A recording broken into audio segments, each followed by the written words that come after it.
Hello friends. Economy के आज के डिस्कशन में हमने जो टॉपिक लिया है वो पिछले एक साल में करंट अफेयर में बहुत ज़्यादा चर्चा में रहा है। ये है national rural economic transformation project. देखिए, हर साल यूपीएससी में अगर हम ट्रेंड की बात करें, पैटर्न की बात करें, तो हर साल यूपीएससी में ऐसे क्वेश्चन ज़रूर पूछे जाते हैं जो अ, ऐसे इंटरनेशनल इनिशिएटिव से रिलेटेड होते हैं जो इंडिया में लॉन्च किए गए हैं और जिनकी मदद से इंडिया में ग्रास रूट लेवल पर डेवलपमेंट या फिर अपलिफ्टमेंट का काम किया जा रहा है। तो अगर हम देखें, पैटर्न देखें पिछले कुछ सालों का, तो अगर कोई अंतर्राष्ट्रीय संस्था हिंदुस्तान में, इंडिया में किसी प्रोजेक्ट को फाइनेंस करती है, चाहे वो कोई इंटरनेशनल बैंक हो या कोई प्राइवेट एनजीओ हो, और अगर उसके ज़रिए आम जनता तक कोई किसी प्रकार का प्रोग्राम या योजना चलाई जाती है जिससे कि उनका विकास होता है, तो ऐसा हमेशा यूपीएससी प्रीलिम्स में ये फोकस पॉइंट में ऐसे करंट अफेयर रहते हैं, ऐसी न्यूज़ रहती है और उनसे रिलेटेड क्वेश्चन हमेशा आता रहता है। उसी के परिप्रेक्ष्य में हमने आज का जो ये प्रश्न लिया है, ये है national rural economic transformation project के रिगार्डिंग। और बहुत अधिक संभावना है। देखिए, यहाँ पे हम ऐसे क्वेश्चंस नहीं ले रहे जो एग्ज़ाम में आ जाएंगे। उम्मीद है कि इससे रिलेटेड कोई ना कोई क्वेश्चन एग्ज़ाम में पूछेगा, और उससे भी अधिक इम्पॉर्टेंट है आपका पर्सपेक्टिव, आपका अप्रोच। यहाँ पे आप जब क्वेश्चन सॉल्व करते हैं, जब हम क्वेश्चन मिलकर सॉल्व करते हैं वीडियो में, एक तो हम टॉपिक कवर कर लेते हैं, उसमें से कोई भी क्वेश्चन एग्ज़ाम में आएगा तो हमें वो आसानी होगी। दूसरा, एक जो एप्टीट्यूड होना चाहिए किसी भी क्वेश्चन को सॉल्व करने के लिए, और एक जो हमारा नज़रिया होना चाहिए प्रश्न के प्रति, उसको भी हम यहाँ पे सीखने का प्रयास करते हैं। तो ठीक है, क्वेश्चन है, consider the following statements regarding the national rural economic transformation project NRETP। पहला स्टेटमेंट बोल रहा है कि it is additional financing to national rural livelihood project NRLP approved by the Asian development bank. दूसरा स्टेटमेंट बोल रहा है a key focus of the project will be to promote the women owned and women led farm and non farm enterprises across value chain। ठीक है, अब इसमें statement है, दो स्टेटमेंट वाला क्वेश्चन है। अब हम लोग समझते हैं पहले कि ये national rural economic transformation project है क्या। देखिए, गवर्नमेंट ऑफ इंडिया ने और वर्ल्ड बैंक ने मिल करके एक एग्रीमेंट किया जिसे बोलते हैं रूरल इकोनॉमिक ट्रांसफॉर्मेशन प्रोजेक्ट। उस एग्रीमेंट के तहत ये प्रोजेक्ट चलाया जा रहा है NRETP, जिसके तहत 250 मिलियन डॉलर की रकम जो है वो world bank as a support Indian government को वर्ल्ड बैंक प्रोवाइड करवाएगा, और इसी फंड का उपयोग करके भारत सरकार इस प्रोग्राम को, इस योजना को, इस प्रोजेक्ट को इंडिया में चलाएगी। अब ये NRETP प्रोजेक्ट है क्या, एक बात तो क्लियर हो गई कि वर्ल्ड बैंक सपोर्ट करेगा। कितना सपोर्ट करेगा? 250 मिलियन डॉलर का सपोर्ट करेगा, इकोनॉमिक सहायता, आर्थिक सहायता वर्ल्ड बैंक करेगा। अब इसमें करना क्या है, ये क्या है, प्रोजेक्ट है क्या, ये NRETP प्रोजेक्ट क्या है? देखिए, इसके पहले भी ये नेशनल रूरल लिवलीहुड प्रोजेक्ट जो है NRLP भारत में भारत सरकार चलाती है। ग्रामीण क्षेत्रों में रोज़गार के अवसर सृजन करने के लिए, या ग्रामीण क्षेत्र के लोग अपना जीवन यापन कर सके, अपने रोज़गार पैदा कर सके, इसके लिए पहले से ही भारत सरकार नेशनल रूरल लिवलीहुड प्रोजेक्ट चला रही है। इसके पहले जो ये NRETP है, इसके पहले भी वर्ल्ड बैंक ने ये NRLP को बहुत बड़े लेवल पर चलाने के लिए भारत सरकार को 500 मिलियन डॉलर्स की सहायता, आर्थिक सहायता प्रदान की थी। ठीक है, तो सबसे पहले तो अपने को ये समझना है, देखिए, इंडिया में ग्रामीण क्षेत्र पे रोज़गार सृजन करने के लिए, रोज़गार प्रदान करने के लिए भारत सरकार पहले से ही NRLP प्रोजेक्ट चला रही है, जो कि है नेशनल रूरल लिवलीहुड प्रोजेक्ट। उसको बड़े स्केल पे सक्सेसफुल बनाने के लिए वर्ल्ड बैंक ने पहले ही 500 मिलियन डॉलर का फाइनेंशियल सपोर्ट भारत सरकार को दे रखा है। अब इसी प्रोग्राम को एक्सटेंड करते हुए, इसको एक कदम आगे बढ़ाते हुए, वर्ल्ड बैंक ने NRETP के तहत, national rural economic transformation project के तहत, एक नया नाम दे करके इसमें 250 मिलियन डॉलर और फाइनेंशियल बेनिफिट या सहायता प्रदान करने का की नई घोषणा की है और उसके तहत ये NRETP प्रोजेक्ट चलेगा। अब इसके तहत होगा क्या, फोकस क्या है? देखिए हम लोग जब ये इस तरह के प्रोजेक्ट या कोई इस तरह की स्कीम या इस तरह की कोई न्यूज़ पढ़ते हैं तो हम इन जनरल व्यू लेते हैं कि हाँ ये एग्रीकल्चर रिलेटेड कुछ प्रोग्राम है, जैसे कि नाम से भी मालूम चल रहा है रूरल इकोनॉमिक ट्रांसफॉर्मेशन, तो ग्रामीण लेवल पर कुछ इकोनॉमिक ट्रांसफॉर्म करना होगा और हम की पॉइंट्स को नहीं पकड़ते हैं। ठीक है, सबसे पहला की पॉइंट जो था वो था वर्ल्ड बैंक। कौन सा ऑर्गेनाइजेशन कर रही है?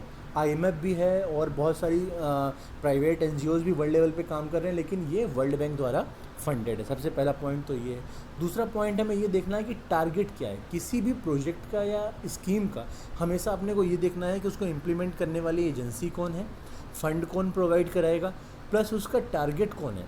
टारगेट में अगर हमको मालूम है कि रूरल इकोनॉमी को इसमें हमें डेवलप करना है, इसको हमें प्रमोट करना है, लेकिन रूरल इकोनॉमी में भी क्या, हमें स्पेसिफिक पता होना चाहिए कि किसी भी स्कीम प्रोजेक्ट का टारगेट क्या है। अब हम यहाँ देखते हैं इस प्रोग्राम का जो टारगेट है वो रूरल जो पुअर वुमेन होती हैं और जो युवा होते हैं, ये दो जो ग्रामीण महिलाएं हैं, प्राथमिक तौर पर जो ग्रामीण गरीब महिलाएं हैं और जो ग्रामीण गरीब युवा हैं। युवा तो महिलाएं भी हो सकती हैं, है ना। तो पूरी तरह से जो फोकस है वो किस पे है? महिलाओं पर है और युवाओं पर है।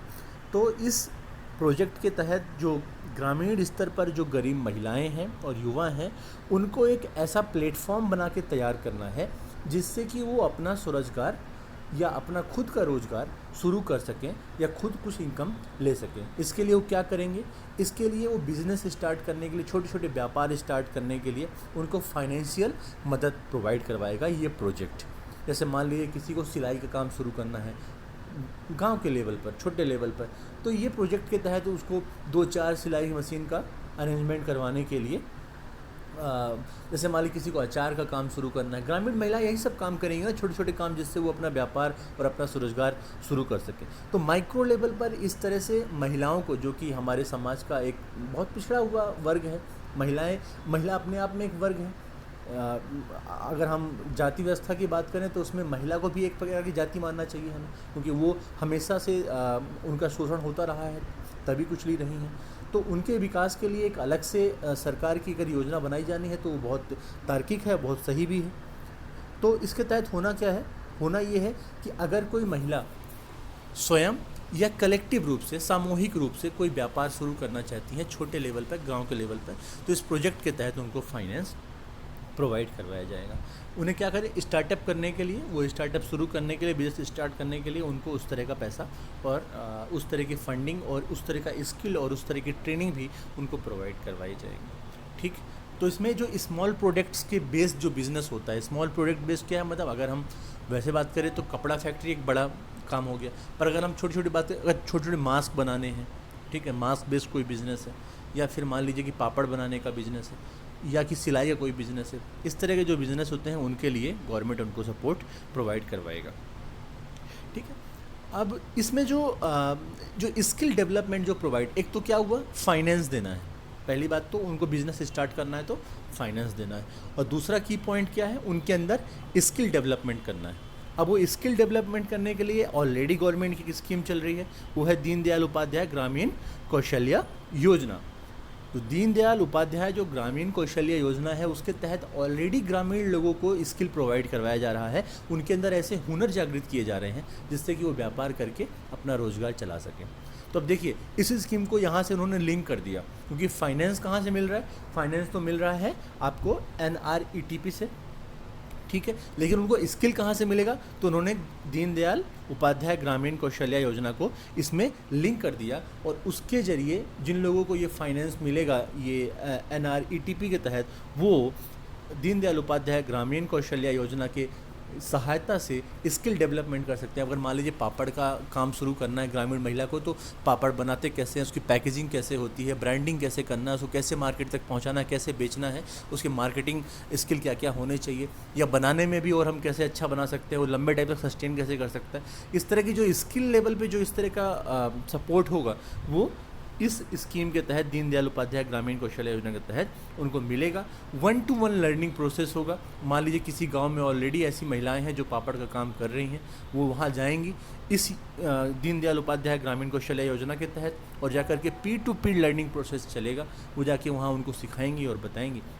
इस तरीके से बहुत माइक्रो लेवल पर, छोटे लेवल पर लोगों को स्वरोजगार उपलब्ध हो पाएगा। तो हम पूरा हम जो पूरा प्रोजेक्ट है इसके बारे में समझ चुके हैं कि जो NRETP है, इसके पहले ये नेशनल रूरल लिवलीहुड प्रोजेक्ट को प्रमोट करने के लिए वर्ल्ड बैंक ने पहले भी $500 मिलियन का फाइनेंशियल सपोर्ट दिया था। उसी के एडिशन में $250 मिलियन का और एडिशनल सपोर्ट प्रोवाइड करवाया है। और जो ये एडिशनल सपोर्ट है, इसमें क्या है कि एक तो फाइनेंशियल सपोर्ट ग्राउंड लेवल पर, माइक्रो लेवल पर प्रोवाइड करवाना, वो खासकर ग्रामीण गरीब महिलाओं को, ठीक है। और इसके साथ साथ दीनदयाल उपाध्याय ग्रामीण कौशल्य योजना के तहत उनको वो स्किल भी प्रोवाइड करवाना, जिससे कि वो अपना बिजनेस आगे चला सकें। तो मेरी आशा है कि national rural economic transformation project के बारे में आप लोग सब कुछ समझ चुके हैं, सब कुछ जान चुके होंगे। बहुत अधिक संभावना इस पे क्वेश्चन आने की है। हर साल ऐसा क्वेश्चन आता ही आता है जिसमें इंटरनेशनल ऑर्गेनाइजेशंस ने हमें बहुत बड़े लेवल पर फाइनेंशियल सपोर्ट दिया है, और उसके लोकल लेवल पर जो इम्प्लीमेंटेशन होता है उसके ऊपर क्वेश्चन जरूर होता है। अब हम क्वेश्चन पे लौटते हैं। पहला स्टेटमेंट बोल रहा है कि in addition to financing to the national Rural Livelihoods Project approved by Asian development Bank, it is additional financing to National Rural Livelihoods Project approved by the National Asian Development Bank। ये कह रहा है कि जो NRLP के लिए जो finance दिया गया था एशियन डेवलपमेंट बैंक के द्वारा, ये इसके अतिरिक्त एक नए प्रकार का फाइनेंशियल सपोर्ट है। बात तो सही है, लेकिन यहाँ पे एशियन डेवलपमेंट बैंक जो लिखा हुआ है वो गलत है। ये क्या होना चाहिए? वर्ल्ड बैंक होना चाहिए। तो हमें ये फैक्चुअल डेटा भी याद रखना है कि ये NRLP के अतिरिक्त ये एडिशनल फाइनेंशियल सपोर्ट दिया गया है ग्रामीण लेवल पर महिलाओं के रोज़गार को बढ़ाने के लिए, बट किसके द्वारा? एशियन डेवलपमेंट बैंक के द्वारा, नहीं वर्ल्ड बैंक के द्वारा। तो पहला स्टेटमेंट गलत हो गया। दूसरा स्टेटमेंट है इसके इम्प्लीमेंटेशन पर। A key focus of the project will be to promote women owned and women led farm and non farm enterprises across value chain. अब देखिए, टेक्निकल तरीके से चीज़ों को लिख दिया गया है, हमें बेसिक इसका जो इसेंस है वो समझना है। क्या कह रहा है कि ये कृषि आधारित और गैर कृषि आधारित महिला द्वारा नेतृत्व किए जाने वाले किसी व्यापार को, या महिला द्वारा स्वामित्व वाले किसी व्यापार को फाइनेंस प्रदान करने के लिए ये एक प्रकार का प्रोजेक्ट है। बिल्कुल सही बात है। अगर कोई महिला कोई व्यापार अगर ग्रामीण स्तर पर शुरू करती है तो वो कृषि आधारित भी हो सकता है और गैर कृषि आधारित भी हो सकता है। और केवल कृषि आधारित नहीं हो सकता, कृषि से गांव से लेकर के मार्केट तक पहुंचने तक किसी भी लेवल पर वो अपना बिजनेस स्टार्ट कर सकते हैं। हो सकता है कि कोई ग्रामीण महिला ये भी काम शुरू करें कि हम जो ये ग्रामीण स्तर पर जो छोटे छोटे प्रोडक्ट बनते हैं इनको हम यहाँ से उठा करके और मार्केट तक पहुँचाएंगे, ट्रांसपोर्ट का काम करवाएंगे। ये भी अपने एक तरह का बिजनेस है। या हो सकता है कि वो उसका विक्रय का ही काम शुरू कर दें, गांव के अलग अलग गांवों से एकत्र करके इस तरह के जो छोटे छोटे प्रोडक्ट्स हैं जो ग्रामीण लेवल पे बने हैं, और उनको फिर छोटे छोटे शहरों में और उनको व्यापार के माध्यम से बेचें। तो किसी भी लेवल पर, वैल्यू एडिशन के या वैल्यू चेन के किसी भी लेवल पर इस तरह का व्यापार हो सकता है। और इस तरह का कोई भी व्यापार जो कि महिला द्वारा जिसका नेतृत्व किया जा रहा है या जिसका स्वामित्व महिला द्वारा किया जा रहा है। अब देखिए, यूथ भी कर सकता है, लेकिन यहाँ पे ओनली वुमेन नहीं लिखा हुआ है ना। अगर ओनली वुमेन लेड और women owned farm and non farm enterprises लिखा होता तो ये स्टेटमेंट गलत होता। लेकिन यहाँ पे वुमेन लिखा हुआ है क्योंकि वुमेन और यूथ दोनों इसमें प्रोजेक्ट में शामिल है, तो ये अपने आप में स्टेटमेंट सही है। तो दूसरा स्टेटमेंट सही है, पहला स्टेटमेंट जो है वो गलत है, और आंसर क्या हो जाएगा?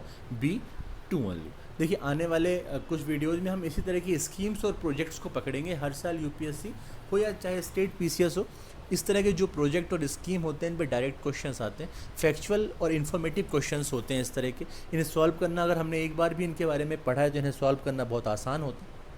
तो हम लोग आने वाले कुछ वीडियोज़ में, अभी तक हमने कुछ कॉन्सेप्ट्स देखे थे इकोनॉमिक्स के, अब आने वाले वीडियोज़ में हम इस तरह के कुछ इन्फॉर्मेटिव प्रोजेक्ट, स्कीम और एक्ट एंड रेगुलेशंस के बारे में पढ़ेंगे जो एग्ज़ाम पॉइंट ऑफ व्यू से बहुत ज़्यादा इंपॉर्टेंट है। ठीक है, आज के वीडियो में इतना ही। नेक्स्ट वीडियो में फिर